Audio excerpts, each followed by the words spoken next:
Hello everyone, welcome to our channel where we learn science in the simplest way. In this video, we will be covering the part 2 of chapter Motion and Time. तो इस video में हम time के concept को study करेंगे कि time को हम मेजर कैसे कैसे करते हैं, ठीक है। तो देखो, अगर आपको टाइम का पता लगाना होता है कि कितना टाइम हो रहा है, ठीक है, कि 4 बज रहे हैं या 5 बज रहे हैं, 6 बज रहे हैं, 7 बज रहे हैं, शाम के 5 बज रहे हैं या सुबह के 5 बज रहे हैं, अगर आपको इन सब का पता लगाना होता है तो आप क्या करते हो? अपनी वॉच में देखते हो, ठीक है, या अपने फोन में देखते हो कि हाँ इतना टाइम हो रहा है, ठीक है। तो आपको क्या होता है, टाइम का पता चल जाता है, ठीक है।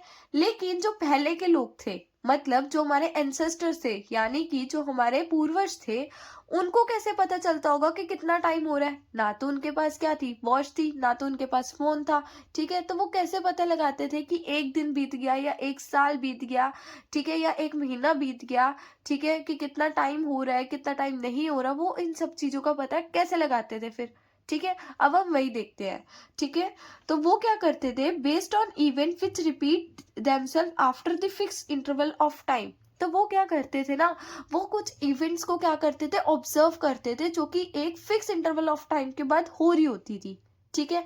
जैसे कि एक दिन सनराइज हुआ, ठीक है, फिर उसके बाद थोड़े टाइम बाद क्या हो गया, सनसेट हो गया, फिर उसके बाद सनराइज हुआ, फिर सनसेट हुआ, फिर सनराइज, फिर सनसेट, ऐसे ऐसे क्या हो रहा था, सनराइज सनसेट हो रहा था, ठीक है। और वो चीज उन्होंने क्या करी, ऑब्जर्व करी। तो उन्होंने वहां से एक चीज बनाई कि देखो, आज का जो सनराइज हो रहा है और अगले दिन का जो सनराइज होगा, मतलब अभी का जो सनराइज निकला है और उसके बाद का जो सनराइज निकलेगा, तो उसके बीच का जो टाइम होगा, उस टाइम को हम बोलेंगे कि हमारा एक दिन हो गया, ठीक है। The time between one sunrise to the next sunrise, मतलब एक सनराइज के बीच का और अगले सनराइज के बीच के टाइम को क्या बोला है, एक दिन, ठीक है। अब पता कैसे लगाते थे कि एक महीना कैसे बीत गया है? तो वो देखो, अब जैसे कि हमारा मून होता है, मून पूरा ऐसा होता है, ठीक है। तो पहले मून हमारा कंप्लीट मून होता है, ठीक है। तो उसके बाद क्या होता है, जैसे जैसे हमारा टाइम बीतता जाता है, तो ये जो मून होता है वो क्या होता है, आधा आधा होना शुरू हो जाता है, ठीक है। और वो एक ऐसी शेप ले लेता है मून, मतलब एकदम खत्म हो जाता है, ठीक है। मून क्या हो जाता है, एकदम खत्म हो जाता है। और फिर दोबारा से क्या होता है, एक नया मून बनता है, ठीक है। फिर दोबारा से एक नया मून बनता है। तो ये नया मून और ये नया मून, इन दोनों के बनने के बीच के टाइम को इन्होंने क्या बोला है कि एक महीना, ठीक है। The time complete one complete moon to the next complete moon, ठीक है। मतलब एक कंप्लीट मून और नेक्स्ट कंप्लीट मून के बीच का जो टाइम होगा, उस टाइम को बोला है एक मंथ, ठीक है। उसके बाद देखो, एक साल का कैसे पता लगाते थे, ठीक है।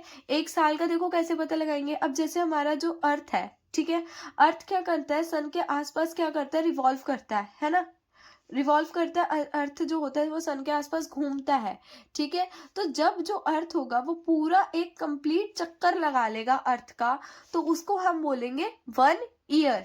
The time taken by earth to complete one revolution of sun, मतलब जो जब वो एक सन की एक पूरी रेवोल्यूशन क्या कर लेता है, कंप्लीट कर लेता है, तो उसको हम क्या बोलेंगे, 1 ईयर, ठीक है। अब देखो, अब यहां से तो उनको किस चीज का पता लगा, टाइम का पता लगा, सॉरी, यहाँ से उनको एक चीज का पता लगा कि दिन हो रहा है या रात हो रही है, ठीक है, कितने दिन बीत गए, ठीक है, कितने महीने बीत गए या कितने साल बीत गए, उनको इस चीज का पता लग रहा है यहाँ से। लेकिन अगर उनको पता लगाना है कि एक दिन के बीच में कितना टाइम हो रहा है, ठीक है, कि मतलब अब शाम हो रही है या अब दिन हो रहा है या दोपहर हो रही है, अगर उनको इस चीज का पता लगाना था, तो वो क्या करते थे, तो वो क्या करते थे ना, शैडो की तरफ देख के टाइम का पता लगाते थे। मतलब वो ना एग्जैक्ट टाइम का पता नहीं लगाते थे कि हाँ अभी शाम के 4 बज रहे होंगे या अभी शाम के 4:15 हो रहे हैं या 4:30 हो रहे हैं, वो ऐसे नहीं पता लगाते थे।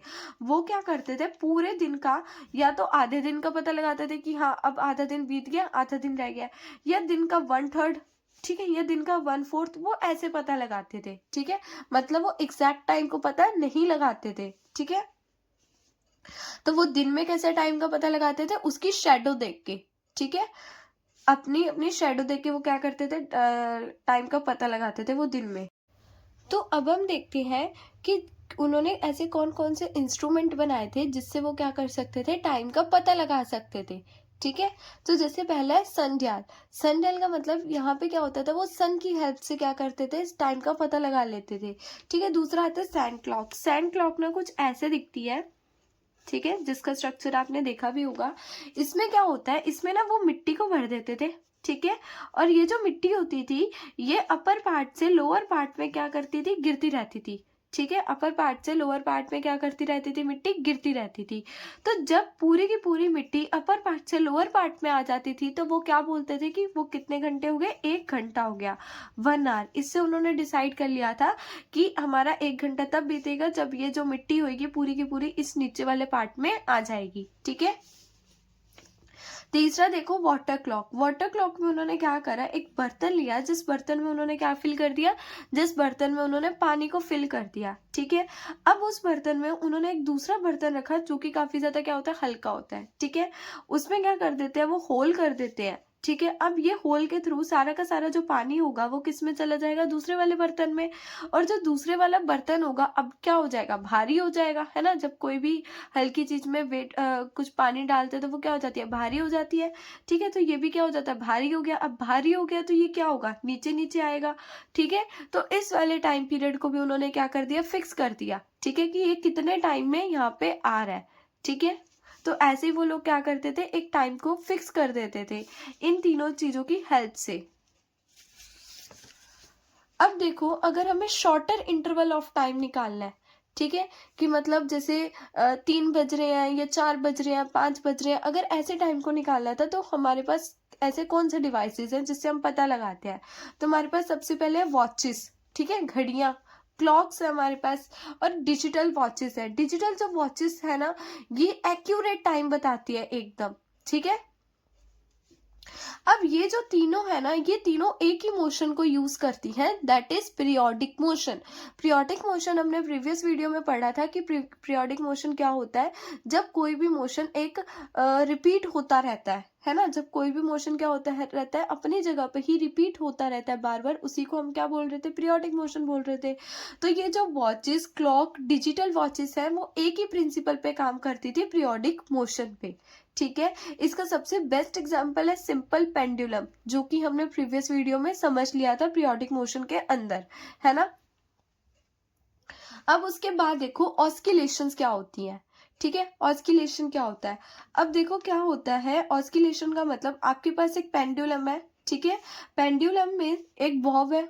ठीक है। ये हमने समझा था प्रीवियस वीडियो में कि हमारे पास एक स्ट्रिंग होती है, उसके ऊपर एक रस्सी से एक बॉल सी टंगी होती है, जिसको हम क्या बोलते हैं, बॉब बोलते हैं, है ना। अब जब ये बॉल को हम हिलाएंगे, जब ये बॉब को हम हिलाएंगे तो ये जो बॉब होगा पहले वो इधर जाएगा। ठीक है। फिर जो बॉब होगा वो क्या हो जाएगा, इधर आ जाएगा। ठीक है। यहाँ से जगह से यहाँ आ जाएगा। ठीक है। तो जब ये जो बॉब होगा वो यहाँ गया, फिर उसके बाद यहाँ गया, फिर अपनी मेन पोजीशन पे वापस आया। ठीक है। मतलब पहले यहाँ गया, देन यहाँ, फिर अपनी मेन पोजीशन पे आया, तो हम यहाँ पे बोलेंगे कि उसने कितनी ऑस्किलेशन कंप्लीट करी है, एक ऑस्किलेशन को कंप्लीट करा है। ठीक है। और मान लो अगर हम बॉब को वापसी से यहाँ से छोड़े, ठीक है, पहले हमने बॉब को यहाँ से छोड़ा, अब बॉब को हम यहाँ से छोड़े तो क्या होगा, पहले ये बॉब क्या होगा, उधर जाएगा। ठीक है। फिर दोबारा से वापसी पे अपनी मीन पोजीशन पे जब ये यहाँ पे आएगा तो हम इसको क्या बोलेंगे, 1 ऑस्किलेशन। ठीक है। यहाँ से छोड़ो, यहाँ से छोड़ो, या यहाँ से भी। ठीक है। तो movement of bob from the mean to both extreme position and then back to the mean position, मतलब पहले दोनों पोजीशन पे वो जाए, फिर अपनी मीन पोजीशन पे वो वापस आ जाए, तो उसी को हम क्या बोलते हैं, ऑस्किलेशन। ठीक है। अब टाइम पीरियड क्या होता है, टाइम पीरियड का मतलब होता है कि 1 मिनट में, ठीक है, मतलब उसने कितने मिनट में कितनी ऑस्किलेशंस उसने करी है। ठीक है। मतलब उसने कितनी ऑस्किलेशंस, मतलब उसने जितनी भी ऑस्किलेशन करी है उन ऑस्किलेशंस को कंप्लीट करने में उनको कितना टाइम लगा है, तो that is called time period. ठीक है। टाइम पीरियड को हम कैपिटल टी से रिप्रेजेंट करते हैं और टाइम को हम रिप्रेजेंट करते हैं स्मॉल टी से। ठीक है। तो इसके बेस पे काफी सारे क्या आते हैं, न्यूमेरिकल भी आ जाता है एग्जाम में आपके, जैसे कि आपको क्या गिवन होगा, आपको ऑस्किलेशंस गिवन होगी। ठीक है। कि उसने 4 ऑस्किलेशंस कंप्लीट करी हैं 2 सेकेंड में। ठीक है, एक पेंडुलम ने 4 ऑस्किलेशन कंप्लीट करी है 2 सेकंड में, और आपको क्या निकालना है, टाइम पीरियड निकालना है। तो आप क्या करोगे, टाइम पीरियड का फॉर्मूला लगाओगे, 4 सेकंड क्या करोगे, 4 ऑस्किलेशन को ऊपर रखोगे, टाइम को नीचे रखोगे, दोनों को डिवाइड कर दोगे, देन आपका आंसर आ जाएगा। ठीक है, उसके बाद हम स्पीड को, डिस्टेंस को और टाइम को कैसे मेजर करते हैं, तो वो देखो, स्पीड का हमने फॉर्मूला पढ़ा था डिस्टेंस अपॉन में टाइम, जिसको s equals to d upon में टी भी बोलते हैं। ठीक है, अब उसके बाद डिस्टेंस को हम कैसे कैलकुलेट करेंगे, देखो डिस्टेंस को यहाँ रखो, अब टाइम यहाँ पे डिवाइड में, वहां जाके क्या हो जाएगा, मल्टीप्लाई हो जाएगा। ऐसे हम यहाँ पे डिस्टेंस को भी क्या कर सकते हैं, कैलकुलेट कर सकते हैं। उसके बाद टाइम क्या होता है, डिस्टेंस अपॉन में स्पीड।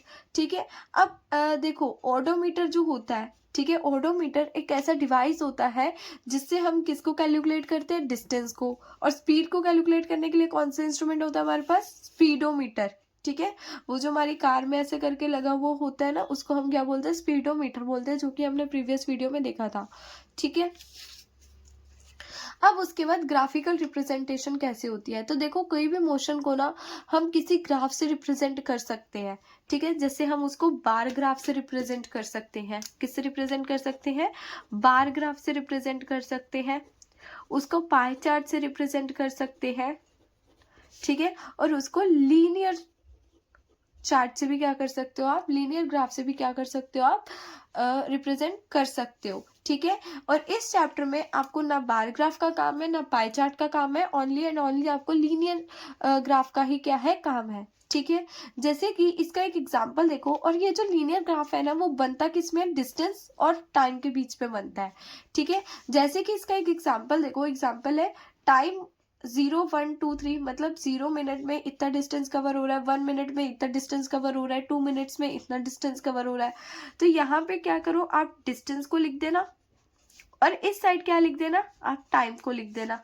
ठीक है, कि यहाँ पे कितना टाइम हो रहा है, 1, 2, 3, 4, 5, है ना, और यहाँ पे 1, 2, 3, 4, 5। ठीक है, अब देखो टाइम 1 पे, तो डिस्टेंस भी क्या होगा, 1 पे चला जाएगा। ठीक है, ऐसे। तो ये जो ग्राफ होता है ये आपका क्या बनता है, ऐसे लीनियर बनता है। और ये जो ग्राफ था ये किसका एग्जाम्पल था, यूनिफॉर्म मोशन का। ठीक है, ऐसे ही आपके नॉन यूनिफॉर्म ग्राफ भी बनता है, जिसमें जो टाइम एंड डिस्टेंस क्या हो, अलग अलग हो, तो आपका कौन सा ग्राफ बन जाता है, नॉन यूनिफॉर्म ग्राफ बन जाता है। ठीक है, तो ये थी हमारी ग्राफिकल रिप्रेजेंटेशन, एंड ये चैप्टर का था लास्ट टॉपिक। अब ये चैप्टर होता है खत्म।